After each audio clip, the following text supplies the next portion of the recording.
Well, hello all, and welcome to this very exciting Civilizations in Review. I'm here with Isam, all the way currently in Morocco, specifically Meknès, to chat about the Idrisid Empire, and my co-moderator tonight is Hanaro. All three of us have spent a lot of our time, obviously, Isam's life, but Hanaro and my studies in Meknès, Morocco, and this empire is very connected to that city, so a very exciting Morocco-centric evening, this flag behind me. For all those tuning in, this is a Civilization in Review call on the Al-Fuzaiq website. We have 84 different ancient empires, dynasties, civilizations, and communities. And today we're going to dive deep into the Idrisid Empire. We're going to have Hanara read the 101 word intro to begin. You can follow along with us on the website and read through all of the great pieces that are there. This call also will be posted on our Spotify, our YouTube, our website, and our Facebook. So you can engage in all the pieces there, as well as our Instagram, all 5 places. So I'll stop there with this wonderful intro. Thank you again, Isam, for your time, excitement, and obviously writing this. And I'll throw it to you, Hanaro, to begin. Sounds good. Thanks, Ben. So let me read the introduction about the Idrisid Empire 101. The Idrisid civilization is widely regarded as the first Alawite Hashemite state in Islamic history. The Idrisid state's legacy is attributed to its founder, Idris bin Abdullah bin Hassan bin al-Hassan bin Ali bin Abi Talib, who fled Egypt with his master Rashid, and then ultimately fled to Morocco.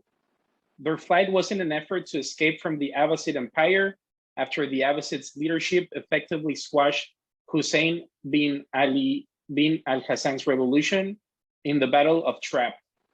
The Idrisids were one of the first independent Islamic dynasties in the Maghreb region from 788 CE through 974 CE. So that's the intro. Incredible beginning. Isam, I'm not sure if you're able to unmute, but we'll just sort of chat about it. Oh, you are. Excellent. Well, we'll just sort of jump right in. I'm going to assume you chose the Idrisid Empire given that you are Moroccan, but if you want to chat more about why you chose it and what you learned, we'd love to hear it. Yeah. When we talk about Idrisid Empire, we talk about the first, connection of Morocco at that time with the East, and this, the Idrisid Empire, connected Morocco to the East religiously, and so they bring Islam, and it was, the era that Islam, reached Morocco, and especially. More specifically, reach Moulay Idriss Zarhon, which is like a village just 40 kilometers away from Meknès, from where I am now. And then, it started, and then they moved to Fez, and then the Idrisid, empire flourished, from Fez. So, and we can say that the Idrisid, or those who founded the Idrisid Empire, governed again, but with the Alawite now, with the Alawite family, the current Alawi family. And with the Idrisid, usually we talk only about Islam, but we don't talk about Shiism, because Idrisid, they brought with them Shiism in Morocco. And we can say that Morocco was the first Shiite country or dynasty at that time, because when they fled, from the east and from the Abbasid, or the Umayyad, they fled to Morocco, and they founded their dynasty here. Again, for me, it was like a good experience to write about the Idrisid, and it gives me, it gives me the opportunity, to deep into the Moroccan history, and a history which is rich, which is very rich, a history which is like, which reflects, different civilizations and different social interactions between Europeans, between local people, Amazigh, and between people from the east, from Sharq al-Awsat. This is what makes, Morocco like a very diverse civilization, and a very diverse country, and a very diverse society.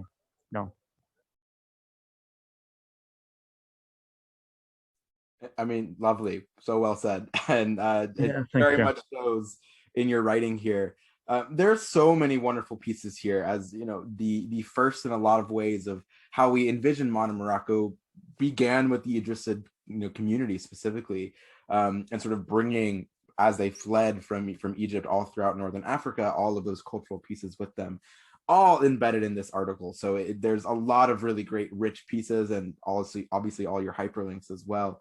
One of the pieces I want to talk about, as you sort of mentioned, the word Idris, Moulay Idris, or whatnot, is a very, the founding of the Idrisid came from this person. And obviously in Meknes specifically, where you're currently located, there's a mega university there in their name, and many other pieces connected. But I was just curious if there's even more modern influence of Idris throughout Morocco today.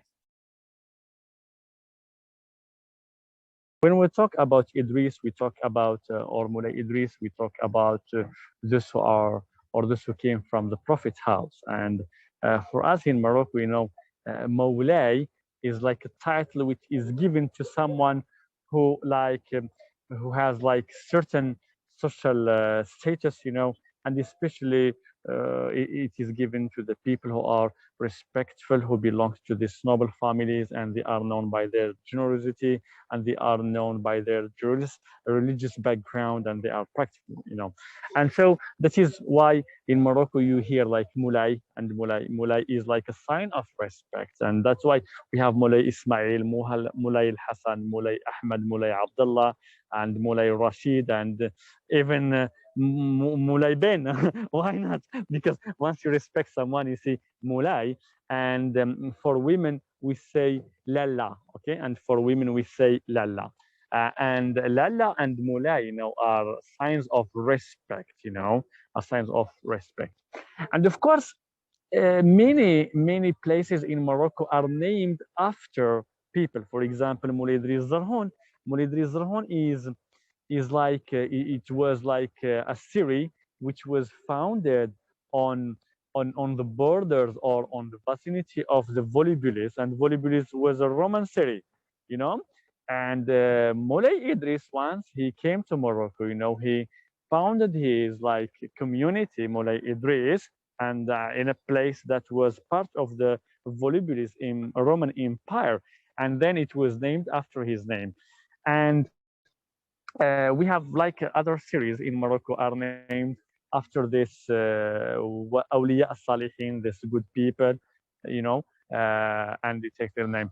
But again, here when we talk about the Idrisid, we should not, uh, it's unfair not to talk about who supported Idrisid, at the first time, because when Maula Idris, reached and settled down in Moulay Idris, Syria, he got married with a Berber woman. Okay, so He was supported. He was supported by the Amazigh, and this just shows how the Amazigh people, the local people in Morocco, were like open to new civilizations, to new religions, and to and to new people.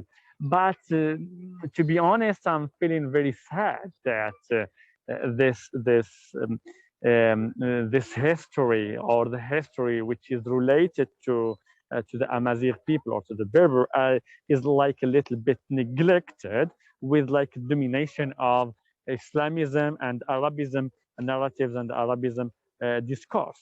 And of course, when we talk about the Idrisid empire, we talk about the social, cultural, and linguistic transformation occurred in Morocco, because we have a new religion, a new language, and a new set of or a new culture.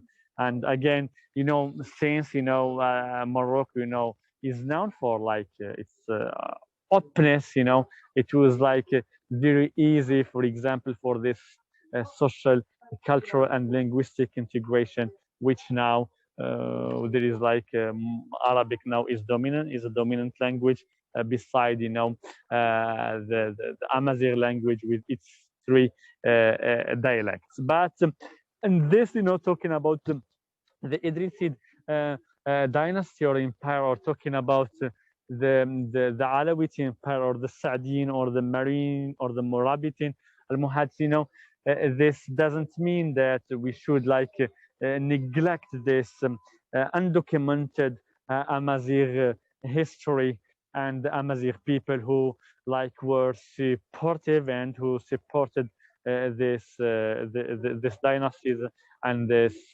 empires. And this again, we have a great example when Arabs, invaded Andalusia or Spain. The leader of the Arab army was Tariq ibn Ziyad, and Tariq ibn Ziyad, a Namazigh, soldier, and who was converted to Islam, and that's it. So it's a kind of combination of cultures and yeah.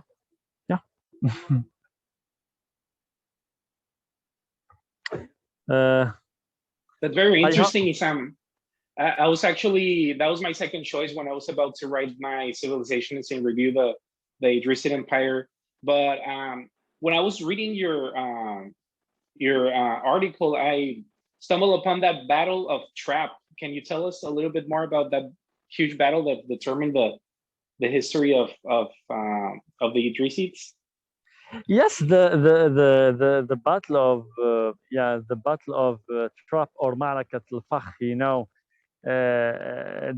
that happened to eliminate the revolution of Hussein ibn Ali ibn Abi Talib, and the followers of Hassan and Hussein, by the Abbasid. And I can say that the results of the consequences of this battle, Ma'rakat al-Fakh, we still paying hard for it, and it was the beginning of this sectarianism in Islam, Shia and Sunnah, and which is a conflict which it turned to be a religious conflict between two groups, believing from the same religion, believing in the same God, and believing in the same prophet, but they are fighting between each other, aiming to prove who is the right or not. So again, this battle was a turning point in the history of Islam. And again, it was something which brought Islam to Morocco, because if this battle didn't happen, and if they didn't flee to Morocco, so we couldn't now talking about this Idrisid empire. And again, when Idris al-Awwal, came to Morocco, he came as a Shiite, and this is how it turned, the first Shiite dynasty, in Morocco, because he came with his ideology to Morocco to found this Idrisid empire and to spread this Shiite, doctrine. But with the other dynasties, Morocco, adopted the Sunnite doctrine. Yeah. The amount of just historical information piling out of you right now is so incredible. So much richness here. I can imagine that 101 words is very difficult to cut down to. One of my favorite parts when I lived in Morocco was going to the craziness that is Fez, and it is for those that have been a giant. And when I mean giant, I mean the largest in the world giant open air marketplace. There's something like 600 plus schools and mosques and hospitals, these little sections all throughout this giant sprawling space. But the reason I mention it is the oldest university in the world is in this complex. It's I'm going to say it wrong, but I'm going to try my best. Al-Qarawiyyin. Qarawiyyin, yes. Oh, yes, I did it. It was very hard my very first semester in Morocco to try to pronounce that, so I'm glad I've got it now. But that is such an achievement in how the world teaches, higher education is in a university system. The very first one stands today in Morocco in the year 859. So can you talk about it? This came from the Idrisids, clearly a desire for education and learning. The capital was Fez. I mean, I just loved being able to tour this beautiful piece of history. And if you're able to talk more about it, I would love to. Yeah, yeah. The Islamic history, or the Arab history, is like, uh, gives us this idea about whoever is the founder in the empire. One of the strategies were to reinforce the education. Okay, for example, the Abbasid, in Baghdad, in Iraq, they were like they reached like a great level in education, and civilization. The same thing for them, because there was like a strong belief or a conviction that by educating people and by continuing this, the message of the prophet is by educating people and by founding these institutions. And which is great about the Karawiyan University. It was founded by a woman. And at that time, it gives you an idea that women, were playing like a critical role in the development of their countries. When you find like Fatima al-Fihriya, built or give all her money to build this university and to teach people, to teach them this sciences, and that was the first university to deliver degrees and certificates, and to organize this graduation ceremony. But it's sad now how this story, or how this university, which is still working until now, is not like well known, or is not, for example, documented, or is not debated, for example, on social media or on news, and that's all, on media outlets, etc. Again, what I can say that at that time, education was like one of the core investment for this empires. Even with al-Muwahidin or al-Murabitin, when you talk about Rabat, and we talk about Marrakesh, or even when you talk about the era where Muslims were in when Muslims were in Andalusia, you talk about great universities, about how advanced they were in different fields, and this, in contrary to what is happening now in the Arab world, they are not investing in education, while their ancestors, they were investing in education. And again, I think this investment in education and this conviction to have like educated people helped, Europe to rebirth again. And now we can talk about the La Renaissance in Europe, which, took the lead from what have been achieved by Arabs and in the Islamic world.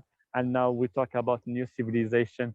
Yeah, and this is like the this is like the law of life, uh, empire comes and empire dies, and or decline, and that's it. It's like a learning process from one generation to another, from one civilization to another. And I believe that history can teach us a lot about how people used to live, and there is great things, great stories that we can learn from the history, not only of Muslims, but the history of all humanity.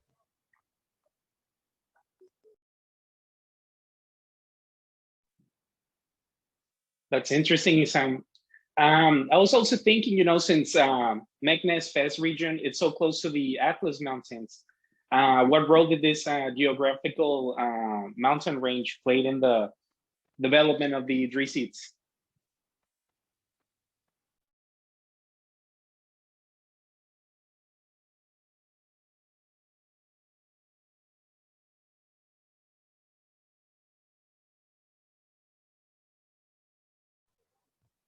They came, they came to Mulay Idris, just in the mountains, just close to Bulibulis. And then they started their mission, the mission to create or to found this Idrisid empire. Again, this couldn't happen without the support of local people, and the local people at that time were Amazigh, and somehow in Morocco, we say that we are Arabizé, Arabized, we are Arabizé. Maybe we are Amazigh and we are Arabizé. But again, for sure that the mindset of the Amazigh people at that time helped a lot those who came from the east to found their their empire. And I think that the role of the role of the Amazigh in the in the consolidation of Islam as a new religion in Morocco, and the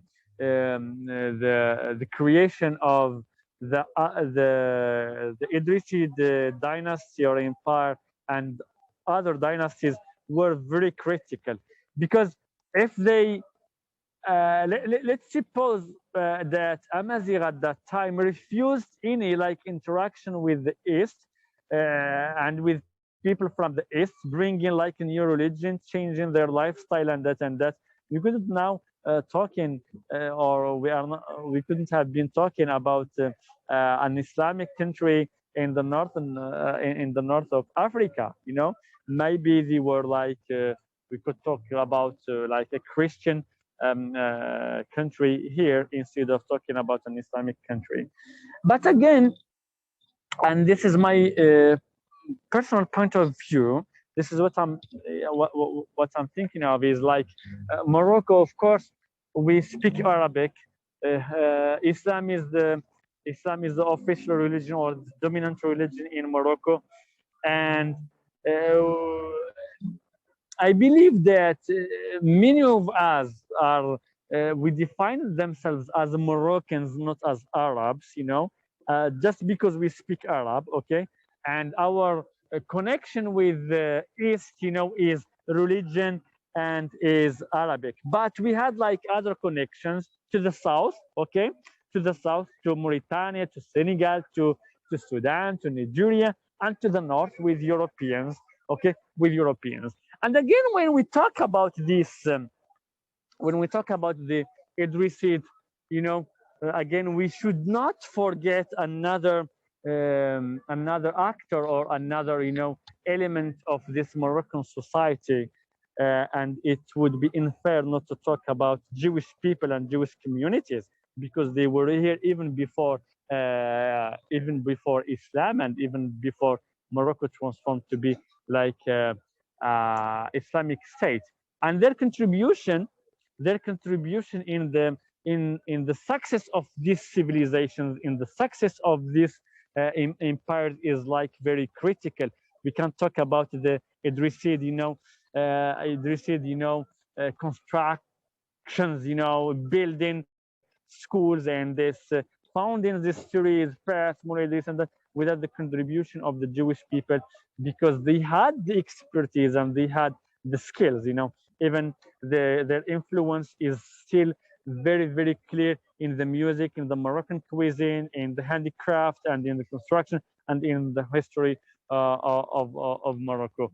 And yeah, now we can talk about Islam, we can talk about Judaism, we can talk about Muslims, about Arabs, about Amazigh people, Berber people, and we can talk about Jewish people. This is what make Morocco a little bit different from other nations in the region, with this richness in history, in culture, and in society. Yeah. There's so much to talk about here, and we are getting close to time. I also know it's very late your time, so thank you for staying up with us. But yeah, all of these components began with the Idrisids, and to see the community of change in Fez throughout Morocco, Fez obviously being the capital, really important to all of the dynamics of modern Morocco today. So just Yeah. Thank you, for your candor, your historical knowledge, your pride in Morocco. It's very, very, very evident. And specifically the Idrisid Empire is the first. Yeah. All of the things that have happened since. Yeah. Yeah. Our largest marketplace, the oldest university, the expansion of Islam into Moroccan areas, the inclusion Yeah. of Amazigh communities. All of these things began with Idris, and Yeah. Yeah. so many great pieces here. I think as we start to wrap up, and there's so much more to talk about, but we have to Yeah. cut it off at some point. Any sort of final pieces of the Idrisid community and its history that you would like to share? Sorry again. Can you repeat your question? Any aspects or final pieces of information you want to share about the Idrisid Empire? Well, now the current monarchy is considered, as a continuation of Idrisid family, because we define, the king and the royal family as ancestors of the Prophet's house, and it's like a continuation of the Idrisid family, of the Idrisid Empire. Sorry, and we still have like this name, Idrisi, Al Idrisi, is like very common here in Morocco. We have like families who have this name, Al Idrisi, Idrisi, and we have like personal name is Idris, is Idris. So the influence of this civilization or of this empire is still like it's still like here in Morocco, and they were the first to bring Islam. And we can say that Morocco is still like an Islamic country in the north of Africa and like 13 kilometers to Europe. Yeah. Incredible. Well, thank you so much, Isam, for this incredible wealth of knowledge. There are so many more pieces to this story in Moroccan history and specifically the Idrisid Empire. So please head to our website, alfusaic.net. That's ALFUSAIC. Yes, I am sorry. I am sorry, and my sincere apologies, for not being very active and contributing this is an excellent empire. You have nothing to apologize for. This is and I will send you more contributions. I will send you more contributions on more dynasties and empires in Morocco. Yeah, we can't wait. Incredible. Well, we'll wrap up there with a commitment from Isam on this live call to give us more of his excellent historical knowledge, which we will definitely take. And thank you, Hanaro, as well. I know you have a large interest in Moroccan and North African communities, and so a wonderful co-interviewer. Thanks so much. We will wrap up here. Have a wonderful evening, everyone, and go Morocco. Thank you. Yeah, thank you, Ben. Thank you, Hanaro. Bye-bye.